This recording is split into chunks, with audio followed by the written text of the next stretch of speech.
Je voulais vous parler de quelque chose qui me vient à la suite du dernier podcast parce que des personnes m'ont posé la question, m'ont dit mais en fait Véronique, t'expliques pas vraiment ta méthode, comment tu vas faire. Alors c'est vrai qu'il y a toute une partie qui est sur mesure. Je vais y revenir quand même pour vous préciser un peu comment ça se passe. Mais on m'a demandé également de parler de la question de l'alimentation.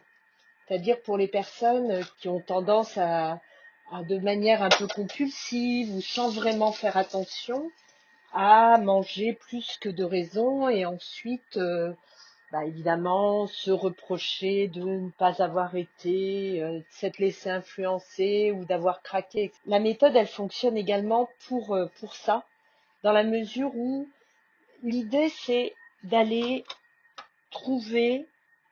Le premier objectif, c'est quoi? Je veux quoi? Je veux manger comment? Je veux quoi exactement? Alors, on va entendre, je veux. Attendez, je fais un peu de bruit parce que évidemment, je cuisine en même temps, hein. Vous savez que c'est très inspirant pour moi de cuisiner et de vous faire ce podcast en même temps. Voilà, je fais un peu de bruit, excusez-moi. D'ailleurs, je vais faire une toute petite pause parce que je vais aller regarder mes épinards. Je suis repartie en cuisson. L'idée, c'est j'ai quel objectif en fait? Alors, parfois, je vais entendre, mais moi, je veux maigrir, donc je vais arrêter d'être compulsif ou compulsive. Je veux arrêter de faire quelque chose, je veux arrêter.